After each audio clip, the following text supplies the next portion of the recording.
morning. I'm ICE Enforcement and Removal Operations Executive Associate Director Marcos Charles. Thank you for joining us this morning as we keep the public current on the status of Operation Metro Surge. As you know, DHS has arrested over 10,000 illegal aliens in Minnesota in the past year and over 3,300 illegal aliens since we launched Operation Metro Surge on November 29th. But instead of discussing statistics, we're going to discuss it's important to know that there's a cost for everything, and the cost of Minnesota's sanctuary policies is steep. ICE is in the Twin Cities to remove criminal illegal aliens who have been released from jails and prisons despite the risks they pose to the public. The people we've arrested here are not people you want living next door to your families, your children, your parents, or your best friends. They're criminals like Salvadorian criminal illegal alien Carlos Antonio Flores Miguel, an MS-13 gang member and registered sex offender with a final order removal from 2021.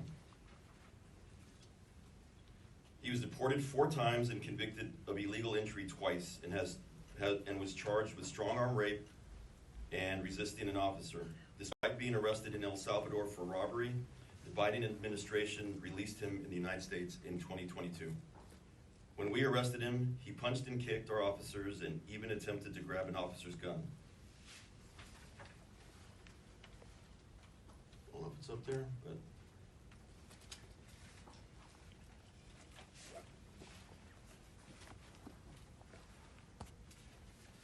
this is our jump. This is the people that these protesters are protecting.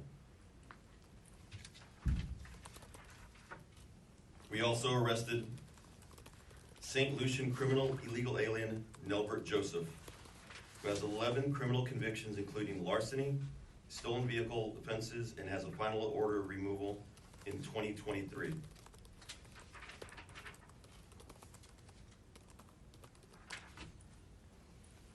We picked up Cuban criminal illegal alien Ivan Rodriguez Lopez, who has a final order removal from 2018 and was convicted of assault, possession of methamphetamine, theft, and burglary. He also has prior charges for neglect or endangerment of a child and a DUI. These are the people protesters are protecting. We picked up Cuban criminal illegal alien, wrong guy. Another one is Laotian criminal illegal alien Yao Li, who was convicted of second-degree murder.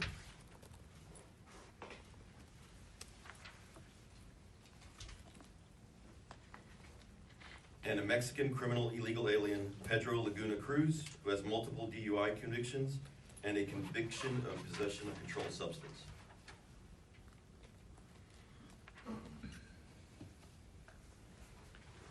These are the people who the church agitators were protesting for.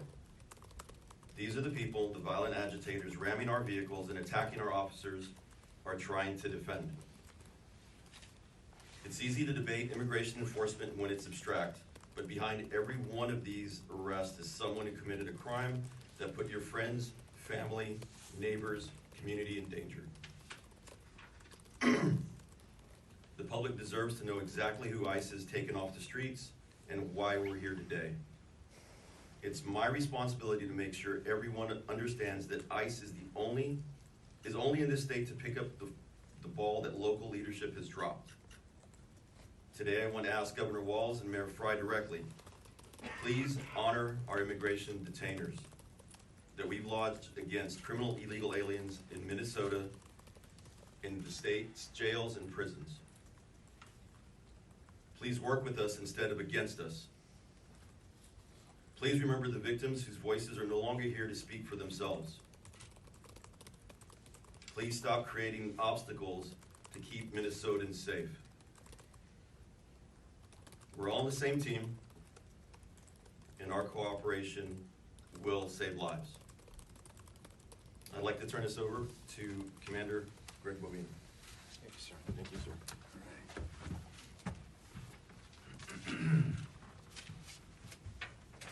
Well, good morning.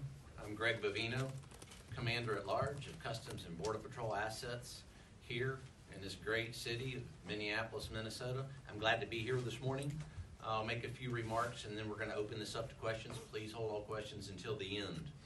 Now, folks, we've seen the excellent work that Mr. Marcos Charles has detailed here. This excellent work on these screens here. Marcos, you and your team are out there every day, Border Patrol, ICE, and those allied teams, and they're taking these folks off the streets.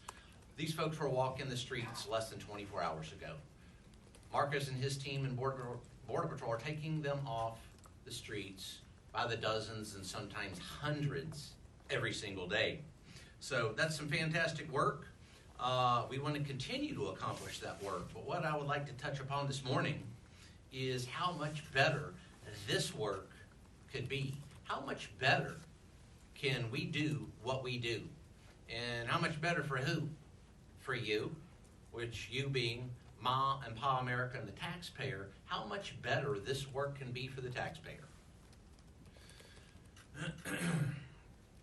Now, better to the citizens here of Minneapolis as well. Minneapolis, 2020 riots, this most current influx of anarchists and folks that want to disparage and occlude this Title VIII law enforcement mission. So we can do this much better for the citizens of Minneapolis.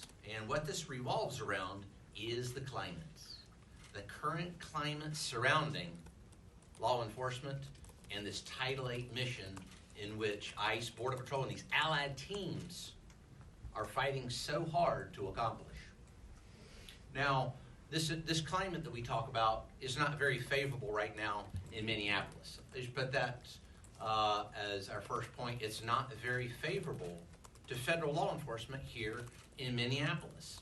Let's take a look at what happened yesterday. Some of you may know that Border Patrol and ICE were out conducting our Title VIII mission, and several of our teams were set upon by violent protesters, anarchists, rioters, individuals, and extremists that were intent on ensuring that we did not take these very people that Marcos talked about off the streets.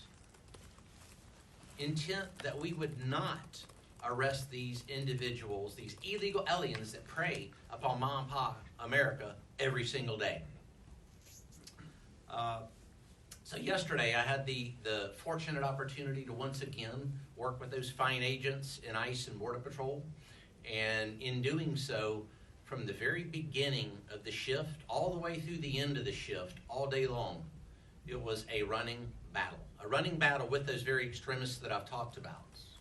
So as we were looking to conduct that targeted enforcement against some very vile criminals, we were met with resistance.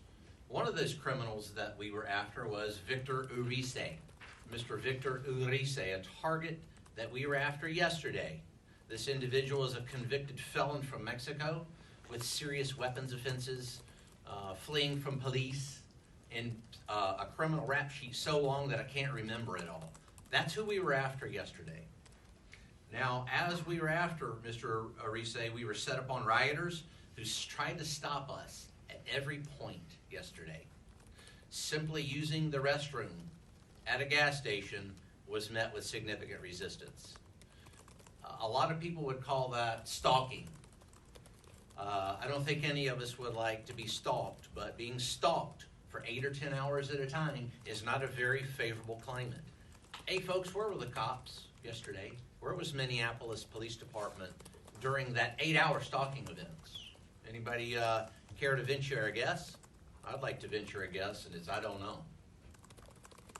So it's that climate we're talking about. Violent mobs of rioters who became violent towards the end of the day. Our very last stop at a gas station was met with violence. Individuals that perpetrated violence against our Border Patrol agents, forcing us to take action not against Victor Urice, the individual that we were after, but to take action against those violent anarchists who didn't want us to catch Victor Urice. If you can believe that. Absolutely unbelievable. Hey, where were the cops during that 8 hours of stalking and violence? Where was Mayor Fry? Where was, I don't know, Governor Waltz? I didn't see him around anywhere. You know, there's a saying, I think Thomas Paine said that in one of his pamphlets, Common Sense. He said politics and politicians on their very best day are barely tolerable evil. Is this Mayor Fry's very best day yesterday? Oh, I don't think so. Absolutely not. So put yourselves as the media and the press there. Would you like to be stalked all day long with folks that want to hurt you all day long? Think about that. Also, I'd implore upon you to report that. We were forced to utilize less lethal devices again yesterday to keep the public safe, to keep the Border Patrol agents safe, and so that we could continue to conduct that Title VIII mission. That's our job here. We're not going to be deterred in conducting the Title VIII mission, no matter what that climate is, no matter that violent rhetoric by Mayor Fry, Waltz, and others, individuals that come into churches, as Mr. Charles said. We're not going to be deterred from that. So CS gas, pepper balls, a whole litany of less lethal devices were used to ensure that our agents, those agitators and rioters, and the public were safe, and that we continue to conduct that mission. Citizens were failed twice yesterday. They were failed twice yesterday.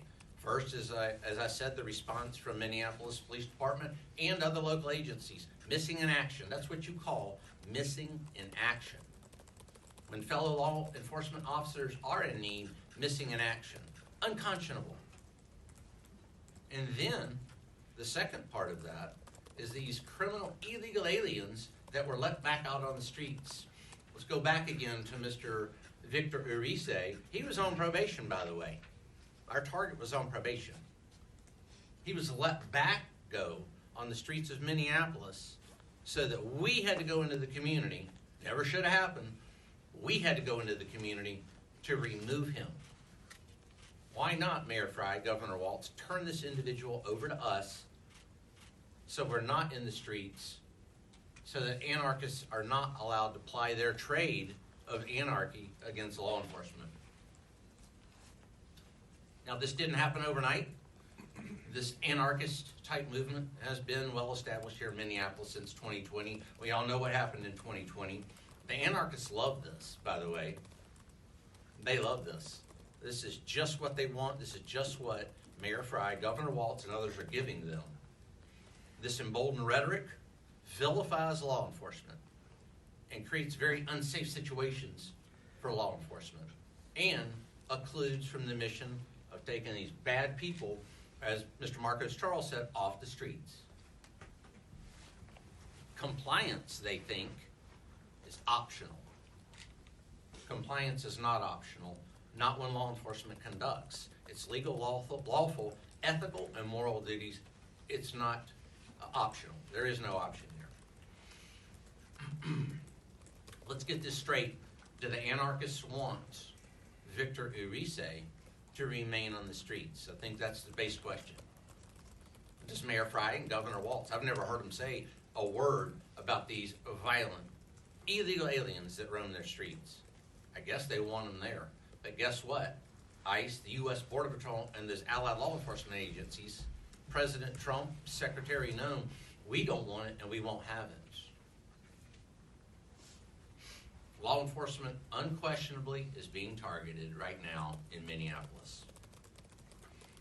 I'll close by saying that we're being targeted now in the Title VIII mission.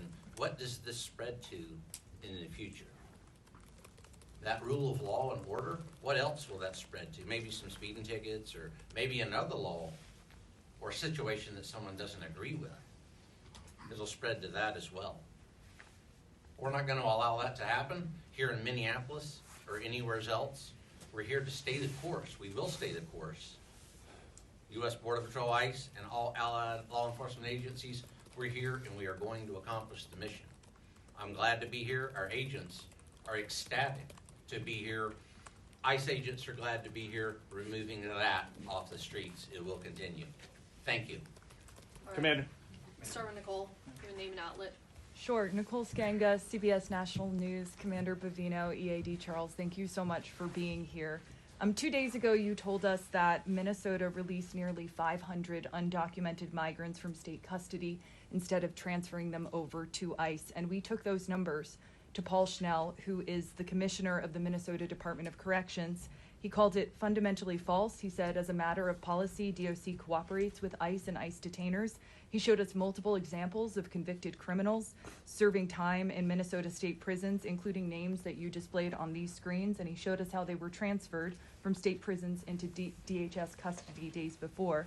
EAD Charles, we also took your statement that there were more than 1,360 pending ICE detainers statewide, and he told us his department conducted a statewide survey, a review, and found just 207 individuals in state prisons and 94 in county jails are subject to ICE detainers right now. That's 301.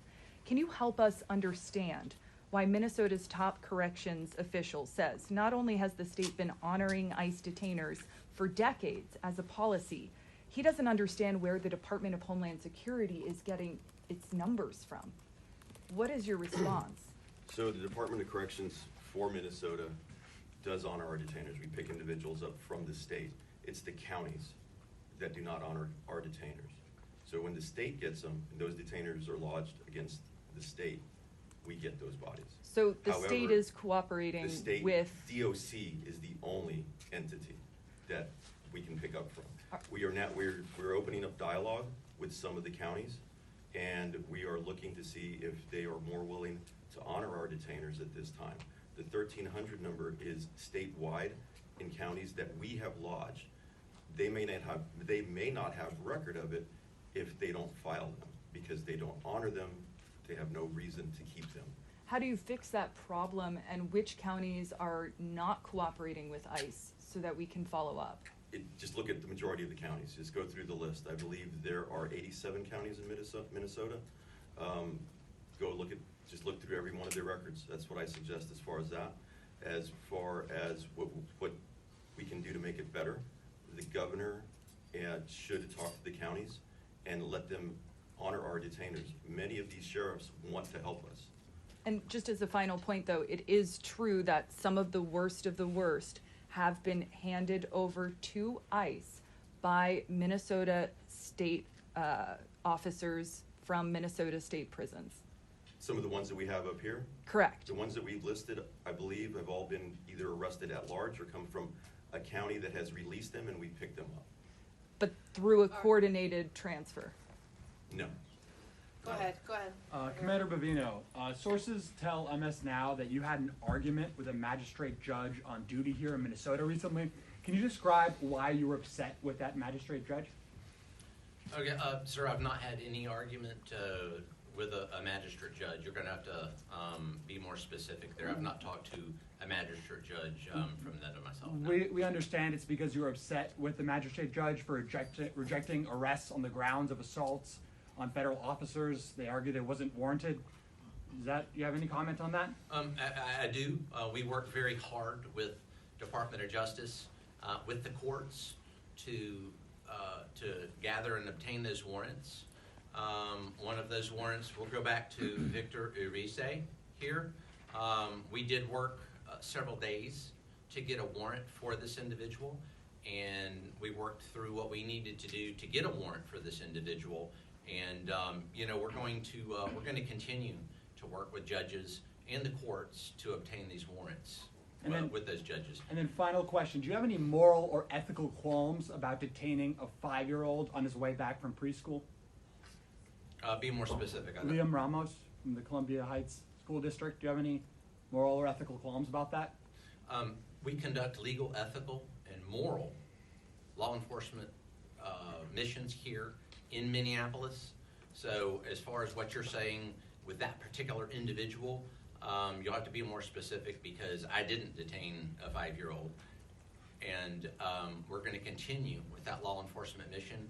Oftentimes you will see violent illegal aliens that perhaps do have families. And those violent criminal illegal aliens are going to be arrested. I've got no qualms about making America a safer place when we arrest those illegal aliens. So Liam Ramos. Go ahead. Commander Alex Capriello with News Nation. You talked a lot today about the hostile environment that your agents are facing.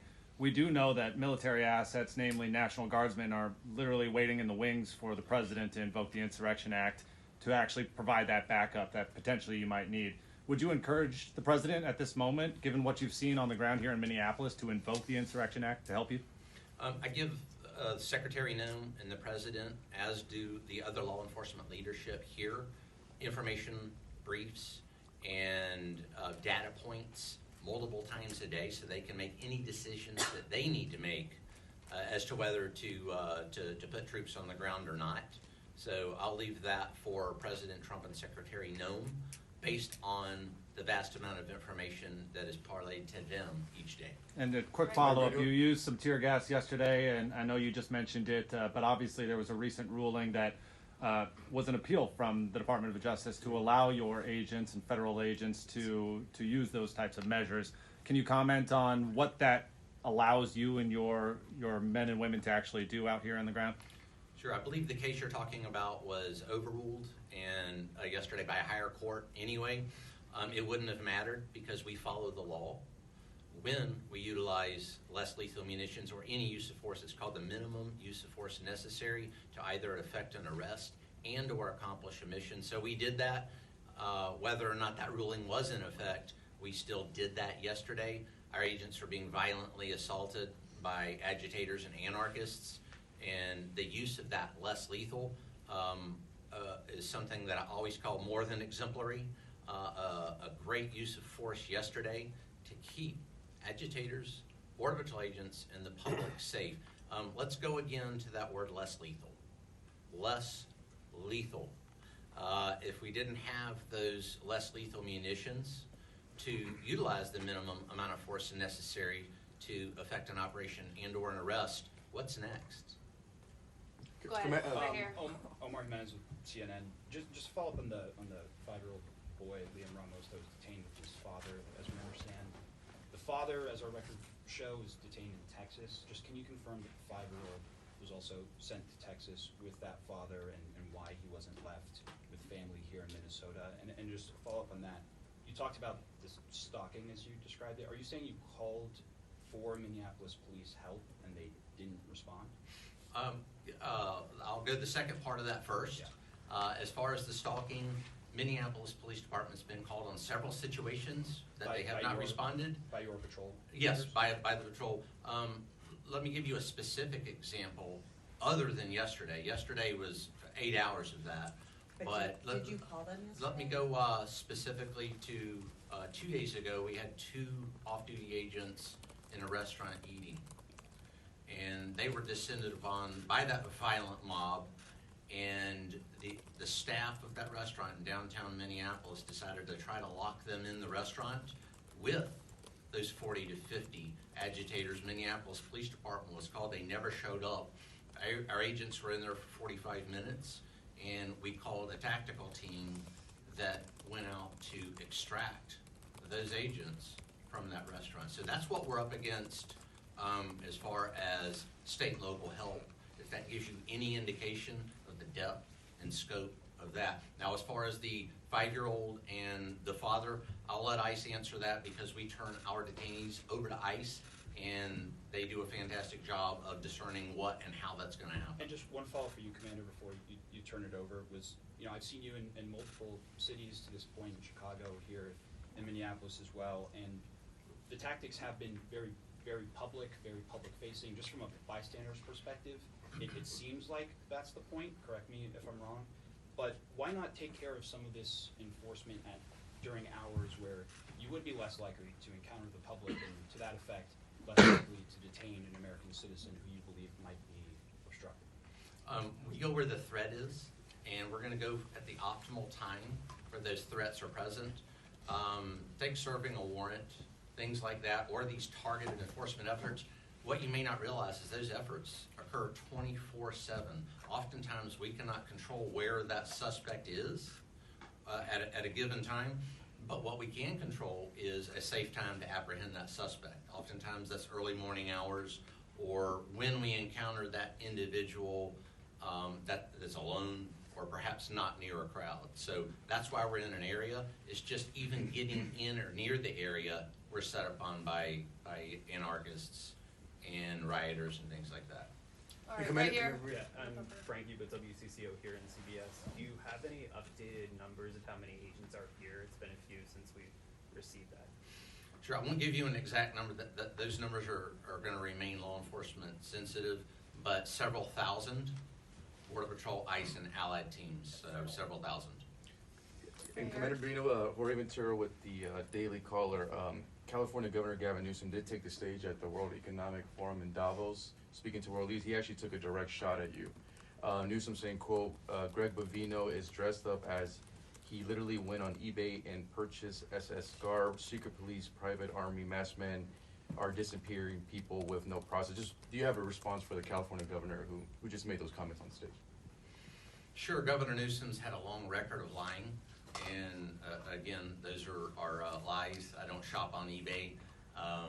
This garb, as he quite uneloquently puts it, is a standard Border Patrol issue, has been since May the 28th, 19 and 24. That's 101 years ago. So as far as what he specifically said, I don't know. He's enjoying Davos, and whatever he's enjoying over there, I'm out being, our agents are being assaulted and stalked by violent rioters, many of which I believe they draw inspiration from his words when we operate in California, because he says the same thing, some of the same things that Fry and Waltz said. So he is responsible for that very violence that our agents are subject to on a daily basis. Remember, it started in California, Operation at Large, Los Angeles. Go ahead. Yeah, Jack Brooke with the Associated Press. Question for Mr. Charles. There are specific operations where ICE has broken into homes without a judicial warrant, and we know that there is an internal memo telling officers that they can enter a home without a judicial warrant. Do you feel that you're justified in entering a home by force using only an administrative warrant? And if so, how often have you done that in Minneapolis? So first off, we don't break into anybody's homes. We make entry in either a hot pursuit with a criminal arrest warrant or an administrative arrest warrant. The thing to remember is these administrative arrest warrants have been deemed justified by courts, also in immigration purposes. Also, the one thing that you need to know is that these warrants are based on an immigration judge's decision that these individuals are now removable from the United States. This is their final order of removal, and those warrants are based on that decision. And the second question, just how many cases have there been where you have entered a home using only an And administrative again, right warrant? now that's law enforcement sensitive. I'm not going to go into those numbers. Ian Russell from Fair 11. Commander, you said yesterday with the MPD, calling them. Did you actually call Minneapolis police yesterday during that? And at a certain point, you obviously are a very visible figure. People recognize you when you're out and about with these agents. Do you think that your presence on these operations is helping or hindering in the moment? Sure, I think anytime law enforcement is conducting that tight-light mission, it certainly helps. As far as tactically helping yesterday, actually I do, and I'll explain that, is that violent mob decided, perhaps because I was a bit more visible, to follow us. 16 other strike teams out in the field yesterday arresting dozens of those criminal illegal aliens were relatively free from that. So I believe if they want to focus their attention on me, that's better than focusing attention on those Border Patrol agents and ICE officers doing that lawful mission across Minneapolis. Did you and your teams call Minneapolis police yesterday? Yes, at some point, yes. All right, last question right here. Eric Shalou from KSTV, thank you for taking our questions. People in Minnesota want to know when this surge will end. Has there been a date set? Is there a certain number of people you want to apprehend before you decide to ease the surge? We've seen DOJ filings that have put a number at over 60,000 people. Explain to folks how long you're going to be here and why. As Marcos's team and U.S. Border Patrol work together, and we continue to apprehend dozens, if not hundreds, of these criminal illegal aliens a day, we're going to continue conducting that mission. We're not going to put a date or a timeline to stop this mission. This mission's ongoing until there are no more of those criminal illegal aliens roaming the streets of Minneapolis. Is there a number though? You have to have a file. Of There is a number, and it's called all of them. Yep, you bet. All of them. We're not going to allow criminal illegal aliens to walk the streets and have more Molly Tibbetts, Jacqueline Nungareys, and all the other ones. I mean, you're worried about numbers. I'm worried about the deaths of Americans. Let's talk about that a little bit. Maybe Jacqueline Nungaray, what her last moments were like. How come we never talk about that? And you're worried about numbers. Mr. Charles. Wait, no, hold on. Numbers, Jacqueline Nungaray. Numbers, but your numbers, Jacqueline Nungaray, well, actually, we never hear about her or the other thousands of American citizens. I'm worried about that vastly more than a number or a date. We're going to make Mom and Pa America safe. President Trump is, Secretary Noem is, and we're going to get them all. Did that answer your question? Sir? Really quick. Thank you. Hey, Chief Can you Bovino, really answer- fast, can you comment on the Vice President coming? And I'm very glad to have the Vice President here, Mr. Vance. Obviously, Mr. Vance is a supporter of the Title VIII mission. He knows what's at stake here. He knows what's at stake in Minnesota and nationwide. And one of our most ardent supporters of that Title VIII mission, one of our most ardent supporters of taking criminal illegal aliens off the streets, J.D. Vance from Ma and Pa America. Just like President Trump, Secretary Noem, he's for Ma and Pa America. And I can't think of a better individual to come down and talk to those Border Patrol agents and ICE officers. Marcos and I were talking here just before this press conference. One of the things that J.D. Vance does is he wants to hear from the rank and file Border Patrol agents and ICE officers. That's something very unique to him. He wants to come down and talk to them individually, see what's on their mind, their issues, concerns, and what's going on the ground. You don't see that a lot, but you sure see it with the Vice President. Vice President Vance, we can't wait to see him. We're glad to have him. all right, Mr. thank Charles, you. can you Charles, address can you where comment on we and Ma'am Ramos' Rayos? Charles? That's what I said. They're off-duty officers. Can we get ICE to comment on the 5-year-old boy?